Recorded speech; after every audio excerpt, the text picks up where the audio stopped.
नमस्कार दोस्तों इस वीडियो में हम लहसुन में खरपतवार नियंत्रण के बारे में समझेंगे। इस वीडियो में आपको जैविक तरीके से और रासायनिक तरीके से दोनों तरह से खरपतवार का नियंत्रण के बारे में बताया जाएगा। रासायनिक तरीके से जिस भी दवाई के बारे में आपको जानकारी दी जाएगी वह चौड़ी पत्ती और संकरी पत्ती दोनों तरह के खरपतवार को नष्ट करेगी और उसकी संपूर्ण डिटेल आपको उसमें दी जाएगी। दवाई की कार्यविधि, उसकी मात्रा, कंपनी के बारे में, कौन सी कंपनी की है, उसका टेक्निकल, कितनी मात्रा में प्रयोग करना है, सभी तरह की जानकारी आपको दी जाएगी। तो वीडियो में आप अंत तक बने रहे। दोस्तों, यदि फसल में खरपतवार आपके सीमित हैं और आपके पास मजदूर उपलब्ध है और आप यदि जैविक खेती करते हैं तो आप जो निंदाई गुड़ाई हैं उसी के थ्रू खरपतवार को नियंत्रण करिए। क्योंकि यदि आपके फसल में खरपतवार सीमित है और अगर आपके पास मजदूर भी उपलब्ध है तो आपको खेती में खरपतवार का नियंत्रण निंदाई गुड़ाई से करना चाहिए, जिससे आपकी उर्वरकता शक्ति भी अच्छी रहती है और फसल को भी नुकसान नहीं पहुंचता है। पर यहाँ दोस्तों, यदि आपके खेत में खरपतवार ज़्यादा है, आपके पास मजदूर नहीं है और आप अकेले हैं और यदि आपका बजट भी नहीं है, यानी कि आपका बजट मजदूरी देना इतना नहीं है, तो फिर आप खरपतवार नाशक का प्रयोग कर सकते हैं बेधड़क। क्योंकि हर फसल में दो तरह के खरपतवार होते हैं, एक तो चौड़ी पत्ती और एक संकरी पत्ती।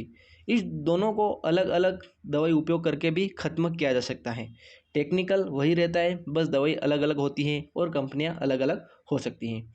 तो इस वीडियो में हम आपको एक दवाई का उपयोग बताएंगे जो आपके दोनों खरपतवार को कंट्रोल कर लेगी, यानी आपके जो संकरी पत्ती और चौड़ी पत्ती दोनों तरह के खरपतवार को नियंत्रित कर लेगी।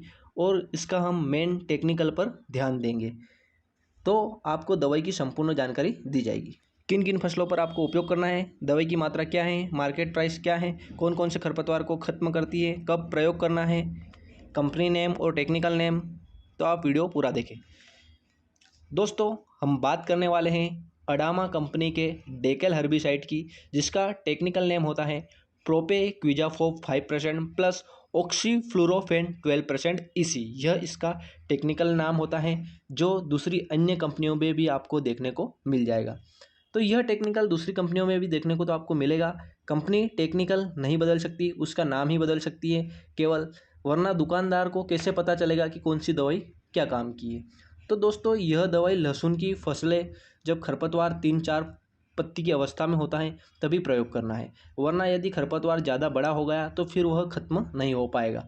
दवाई का प्रयोग करने से पूर्व सिंचाई कर ले, खेत में पर्याप्त नमी होना जरूरी है, तभी दवाई काम करेगी सही से। इसमें थोड़ा झटका आपकी फसल को लगेगा, लेकिन थोड़े दिनों बाद फिर से फसल सही से चलने लग जाएगी। ध्यान रहे, सिंचाई की ज़रूरत होने पर स्प्रे के बाद जब सिंचाई मांगे फसल तो सिंचाई ज़रूर करें और थोड़ा नाइट्रोजन यानी कि यूरिया दे दीजिए 20 किलोग्राम प्रति एकड़ के अनुसार, जब आपकी फसल फिर से बढ़िया हो जाएगी और खरपतवार भी नष्ट हो जाएगा। तो अब बात करते हैं इसकी मात्रा की। तो किसान साथियों, इसकी मात्रा आपको 2 ml प्रति लीटर पानी के अकॉर्डिंग रखनी है, या फिर आप 30 ml प्रति 15 लीटर पानी के साथ मिलाकर स्प्रे कर सकते हैं, या फिर आप प्रति एकड़ इसकी मात्रा 350 ml तक रख सकते हैं। मोड ऑफ एक्शन यानी अगर कार्य करने के तरीके के बारे में बात की जाए तो खरपतवार को 2 तरीके से डैमेज करती हैं। एक बायोसिंथेसिस तरीके से, यानी कि एंजाइम निर्माण को रोकना और यौगिक निर्माण को रोकती हैं, और दूसरा इसमें सेल मेम्ब्रेन डिस्ट्रीब्यूशन यानी कि जो कोशिकाएं रहती है उनके निर्माण में बाधा डालती है, कोशिका निर्माण को रोकती हैं खरपतवार के। तो आइए इस जान लेते हैं कौन कौन सी फसल में आप इसको उपयोग कर सकते हैं। तो आप इसको लहसुन और प्याज दोनों में उपयोग कर सकते हैं। आपको 3 से 4 दिन में खरपतवार लटकता दिख जाएगा और धीरे धीरे समाप्त हो जाएगा। बात करें कि यह कौन कौन सी खरपतवार को नियंत्रित करती हैं, तो यह संकरी पत्ती में डिजिटेरिया सेंगुनेलिस यानी कि केब्र घास को, डेक्टिलोक्टेनियम इजिप्टियम यानी कि मकरा घास को, इकिनोक्लोआ कोलोनम यानी एचिलोना कोलोना को यह संकरी पत्ती में नियंत्रित करती है। चौड़ी पत्ती की बात करें तो चेनोडियम एल्बम यानी बथुआ घास जिसकी सब्जी बनती है, जिसे आप आम भाषा में चील कहते हैं, डाइगेरिया एरवेंसिस यानी कुठिज्जर, इसकी भी सब्जी बनती है जो बवासीर और कब्जे के लिए उपयोगी होती है। एमारेंटियस विरिडिस यानी एमारेंथस विरिडिस, इसकी भी सब्जी बनती है और यह चौड़ी पत्ती की घास होती है। तो इस प्रकार से यह चौड़ी पत्ती और संकरी पत्ती की घास को नियंत्रित करती हैं। तो दोस्तों इस प्रकार से आप लहसुन की फसल में खरपतवार नियंत्रित कर सकते हैं और प्याज की फसल में भी इस दवाई का प्रयोग कर सकते हैं बेधड़क।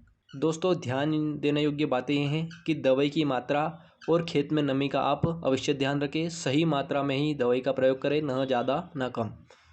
दोस्तों आज की खास बात, दोस्तों आप हमेशा एक प्लान बनाकर ही खेती करें। आप एक कागज़ लें और उस पर लिखें कि इस साल आपने कौन कौन सी दवाई का उपयोग करा है, कौन से खाद का उपयोग करा है और क्या क्या काम खेती में किए हैं जिससे आपको बेनिफिट मिला है, किससे नुकसान मिला है, किससे फ़ायदा मिला है, सारी जानकारी लिखें।